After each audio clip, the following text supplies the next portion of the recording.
कल्पना करा, तुम्ही रात्री झोपलात एका स्वतंत्र देशाचे नागरिक म्हणून आणि सकाळी उठलात तेव्हा तुमचे मूलभूत अधिकार गेलेले होते. रात्री वर्तमानपत्रांचा वीज पुरवठा तोडला गेला. पहाटे नेत्यांना त्यांच्या घरातून उचलून नेलं गेलं आणि रेडिओवर फक्त एकच आवाज येत होता, आणीबाणी जाहीर करण्यात आली आहे. हे कुठल्या हुकुमशाही देशात नाही घडलं, हे घडलं भारतात, स्वतंत्र भारतात, लोकशाही असलेल्या भारतात. एका रात्रीत लोकशाही मेली, एका सहीने देश बदलला आणि त्यामागे होती एक स्त्री, एक पंतप्रधान आणि तिची एक महत्वाकांक्षा. आज मी तुम्हाला सांगणार आहे ती रात्र कशी आली, त्या 21 महिन्यात काय घडलं आणि त्या अंधाराने भारताला काय शिकवलं. हा व्हिडिओ शेवटपर्यंत पहा, कारण हा इतिहास प्रत्येक भारतीयाला माहिती असायलाच पाहिजे. नमस्कार, मी हेमंत हेडे तुम्हा सर्वांचं मनापासून स्वागत करतो आजच्या भागात. गोष्ट समजण्यासाठी थोडं मागं जावं लागेल. 1971 साल, इंदिरा गांधींनी गरिबी हटावच्या घोषणेवर लोकसभा निवडणूक लढवली. 352 जागा जिंकल्या, प्रचंड बहुमत, देश त्यांच्या पाठीशी होता. काँग्रेसचे अध्यक्ष म्हणाले, Indira is India, India is Indira. बघा, सत्तेची नशा इतकी होती, पण सत्तेच्या शिखरावर असताना देश आतून ढासळत होता. 1973 ते 74 मध्ये महागाई गगनला भिडली, बेरोजगारी वाढली, दुष्काळ पडला, आंतरराष्ट्रीय तेल संकटाने अर्थव्यवस्था हादरली. लोक रस्त्यावर उतरले आणि त्या लोकांना नेतृत्व दिलं एका 73 वर्षांच्या म्हाताऱ्याने, ज्याला लोक म्हणत लोकनायक, जयप्रकाश नारायण. JP, स्वातंत्र्य सैनिक, समाजवादी, गांधींचे शिष्य, कधी काळी राजकारण सोडलेले, पण 1974 साली बिहारमधील विद्यार्थ्यांनी त्यांना पुढे आणलं, पुन्हा बाहेर काढलं. बिहारमधील विद्यार्थी रस्त्यावर उतरले, महागाई, भ्रष्टाचार आणि बेरोजगारी विरोधात. JPने त्यांची साथ दिली आणि दिली एक ऐतिहासिक हाक. JP म्हणाले, फक्त सरकार बदलणं पुरेसं नाहीये, संपूर्ण व्यवस्था बदलायला हवी. हे आंदोलन देशभर पसरलं. गुजरातमध्ये सुरू झालेली आग बिहारमध्ये आली, मग दिल्लीत. JPने संसदेकडे मोर्चा काढला, लाखोंसह. इंदिरा गांधींना हे सहन होत नव्हतं, पण त्यांना खरा धक्का दिला एका न्यायाधीशाने. 1971 ची निवडणूक इंदिरा गांधींनी रायबरेली मतदारसंघातून जिंकलं होतं. पराभूत उमेदवार राज नारायण एक समाजवादी नेते. राज नारायणांनी हार मानली नाही. त्यांनी अलाहाबाद उच्च न्यायालयात खटला दाखल केला, निवडणुकीत गैरव्यवहार झाल्याचा आरोप करत.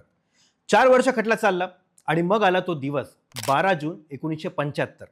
न्यायमूर्ती जगमोहनलाल सिन्हा यांनी निकाल दिला की न्यायालयाने सांगितलं की इंदिरा गांधींनी सरकारी यंत्रणा म्हणजेच सरकारी कर्मचारी आणि संसाधने स्वतःच्या निवडणूक प्रचारासाठी वापरली. हे कायद्याने गुन्हा आहे. देश हादरला. विरोधक रस्त्यावर उतरले. इंदिरा गांधी राजीनामा द्या असे म्हणाले. JPने दिल्लीच्या रामलीला मैदानावर लाखोंच्या जमावासमोर रामधारी सिंह दिनकरांच्या कवितेची ओळ वाचली. सिंहासन खाली करो, जनता आती है. ती रात्र होती 25 जून 1975 आणि त्याच रात्री इंदिरा गांधींनी एक निर्णय घेतला, जो भारताचा इतिहास बदलून टाकणारा होता. मध्यरात्री दिल्लीतील मोठ्या वर्तमानपत्रांचा वीज पुरवठा अचानक तोडण्यात आला. अंधारात छपाई बंद पडली, बातम्या पूर्णपणे थांबल्या आणि त्याच वेळी देशभरातील विरोधी नेत्यांची घरे पोलिसांनी घेरली. JP नारायण, मोरारजी देसाई, अटल बिहारी वाजपेयी, लालकृष्ण अडवाणी, जॉर्ज फर्नांडिस, अरुण जेटली एकाच रात्री, एकाच वेळी सगळ्यांना उचललं गेलं. कुठलीही सूचना नाही, कुठलाही आरोप नाही.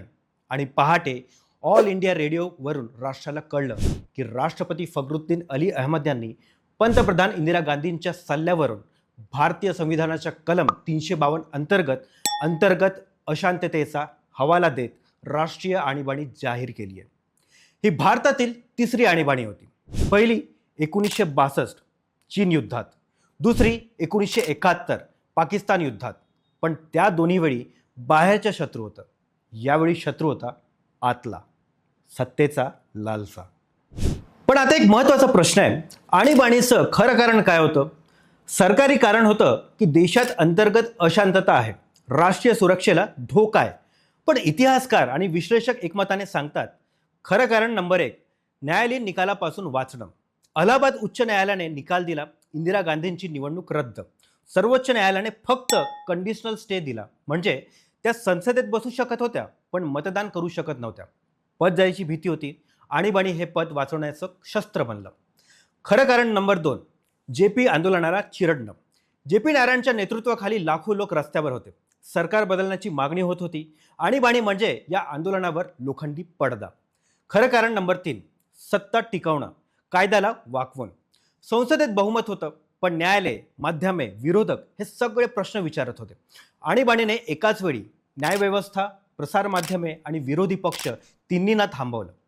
राजकीय इतिहासकार रामचंद्र गुहा आणि इतर तज्ज्ञांनी स्पष्टपणे लिहिलंय की आणीबाणी ही राष्ट्रीय गरज नव्हती, ती होती एका व्यक्तीची राजकीय आत्मरक्षा. आणीबाणी जाहीर झाली आणि सुरू झाला एक थरारक काळ. प्रसार माध्यमांवर बंधन. वर्तमानपत्रांना सरकारच्या प्रेस ॲडवायझरकडून परवानगी घेतल्याशिवाय काहीही छापता येत नव्हतं. सरकारच्या विरोधात एकही शब्द नाही. इंडियन एक्सप्रेसचे रामनाथ गोयंका यांनी प्रतिकार केला. त्यांच्या वर्तमानपत्राने रिकाम्या जागा छापल्या जिथे बातम्या असायला हव्या होत्या. ते रिकामे चौकोने होते सेन्सॉरशिपचा मूक निषेध. बीबीसीचे प्रख्यात पत्रकार मार्क टेली यांना देशातून हाकलून दिलं गेलं. राजकीय नेत्यांची अटक. 1,10,000हून अधिक लोकांना तुरुंगात टाकलं गेलं होतं. यात नेते होते, पत्रकार होते, विद्यार्थी होते, सामान्य नागरिक देखील होते. MISA maintenance of internal security act अंतर्गत कुठलाही आरोप नाही, कुठलाही खटला नाही, जामीन नाही. JP नारायण आजारी असूनही तुरुंगात. मोरारजी देसाई माजी उपपंतप्रधान तुरुंगात. अटल बिहारी वाजपेयी भविष्यातील पंतप्रधान, ते पण तुरुंगात. संजय गांधींचं अघोषित राज्य. इंदिरा गांधींचा तरुण मुलगा संजय गांधी कुठलंही संवैधानिक पद नसताना देश चालवत होता. त्याने 2 कुख्यात मोहिमा राबवल्या. पहिली, जबरदस्तीची नसबंदी. लोकसंख्या नियंत्रणाच्या नावाखाली लाखो गरीब पुरुषांवर जबरदस्तीने नसबंदी करण्यात आली. 1976 ते 77 मध्ये 83 लाख नसबंद्या झाल्या. त्यातील बहुतांश जबरदस्तीने. सरकारी अधिकाऱ्यांना कोटा दिला गेला होता नसबंदीचा. दुसरी मोहीम, दिल्लीतील झोपडपट्टी उद्ध्वस्त. तुर्कमान गेट परिसरातील हजारो गरीब कुटुंबांची घरे बुलडोझरने उद्ध्वस्त केली गेली. लोकांनी विरोध केला, पोलिसांनी गोळ्या झाडल्या, अनेक जण मृत्युमुखी पडले. हे होतं भारतातील लोकशाहीचं सर्वात काळं पर्व. स्वतंत्र भारतात एका कुटुंबाची हुकुमशाही. आणीबाणी काळात सरकारने संविधानातच बदल केला. 38वी घटना दुरुस्ती. न्यायालयाला आणीबाणीच्या निर्णयाला आव्हान देण्याचा अधिकार काढून घेतला. 39वी घटना दुरुस्ती. पंतप्रधान आणि सभापतींच्या निवडणुकांना न्यायालयीन आव्हान देता येणार नाही, म्हणजे माझ्या निवडणुकीचा निकाल फक्त मी ठरवेन. 42वी घटना दुरुस्ती. संसदेला अमर्यादित सत्ता दिली. न्यायालयीन पुनरावलोकन संपुष्टात आणलं गेलं. पण हुकुमशाही किती ताकदवान असो, जनतेच्या मनातील आग विझवता येत नाही. 18 जानेवारी 1977 इंदिरा गांधींनी अचानक एक घोषणा केली, निवडणुका होतील. मार्च 1977 मध्ये त्यांना वाटलं होतं की विरोध संपला आहे, लोक थकले आहेत, आपण जिंकू. हा त्यांचा सर्वात मोठा राजकीय चुकीचा अंदाज ठरला. तुरुंगातून सुटलेले नेते एकत्र आले. JP नारायणांच्या नेतृत्वाखाली जनता पार्टी स्थापन झाली. सगळे विरोधक एकत्र. आणि मग झाली निवडणूक. भारतातील जनता मतदार केंद्रावर आली, शांतपणे पण ठामपणे. निकाल, जनता पार्टी 298 जागा, काँग्रेस फक्त 154 जागा. स्वतंत्र भारतात पहिल्यांदाच बिगर काँग्रेस सरकार. आणि रायबरेलीत राजनारायण यांनी इंदिरा गांधी यांना 55,200 मतांनी पराभूत केलं. तीच रायबरेली, तीच जागा, त्याच राजनारायणांनी. जनतेने सिद्ध केलं की लोकशाही मेली नव्हती, ती जिवंत होती प्रत्येक मतामध्ये. आणीबाणी संपली, पण त्याने भारताला बरंच काही शिकवलं. शहा आयोग 1977. नव्या सरकारने न्यायमूर्ती JC शहा यांच्या अध्यक्षतेखाली चौकशी आयोग नेमली. आणीबाणीतील अत्याचारांची संपूर्ण चौकशी झाली. जबरदस्तीच्या नसबंद्या, अटका, सेन्सॉरशिप सगळं उघडं झालं. 44वी घटना दुरुस्ती. 1978 जनता सरकारने एक महत्त्वाची दुरुस्ती केली. आता अंतर्गत अशांतता हे आणीबाणीचं कारण असणार नाही. फक्त सशस्त्र बंड झाल्यासच आणीबाणी जाहीर होऊ शकते. यामुळे भविष्यात अशा राजकीय आणीबाणीवर बंधन आलं. न्यायव्यवस्थेचं बळकटीकरण. पुढे न्यायालयांनी मूलभूत संरचना सिद्धांत मजबूत केला. संसदही संविधानाची मूलभूत तत्वे बदलू शकत नाही. आणीबाणी ही भारतीय लोकशाहीसाठी एक कटू परीक्षा होती, पण त्या परीक्षेतून भारत बाहेर आला. अधिक जागरूक, अधिक सावध, अधिक परिपक्व. मित्रांनो, आणीबाणीची गोष्ट फक्त एका पंतप्रधानाची किंवा एका पक्षाची गोष्ट नाही आहे. ती आहे एका इशाऱ्याची गोष्ट. इशारा हा की लोकशाही हा एक नाजूक फूल आहे. तो आपोआप टिकत नाही, तो टिकवावी लागते. प्रश्न विचारून, जागरूक राहून मतदान करू. जे.पी. नारायण म्हणाले होते, लोकशाही म्हणजे फक्त मतदान नाही, लोकशाही म्हणजे सतत जागृत असणं. जे विसरतात इतिहास ते तो पुन्हा जगतात. 25 जून भारत सरकारने या दिवसाला संविधान हत्या दिवस म्हणून घोषित केला आहे, जेणेकरून हा इतिहास विसरला गेला नाही पाहिजे म्हणून. कारण जो देश आपला इतिहास विसरतो तो इतिहास पुन्हा जगतो. जय हिंद, जय भारत. तर मित्रांनो, हा व्हिडिओ तुम्हाला उपयुक्त वाटला का? खाली कमेंटमध्ये सांगा की आणीबाणीतून भारताने काय शिकायला हवं होतं असं तुम्हाला वाटतं. हा व्हिडिओ तुमच्या मित्रांना, कुटुंबाला शेअर करा, कारण हा इतिहास प्रत्येक भारतीयाला माहिती असायलाच पाहिजे.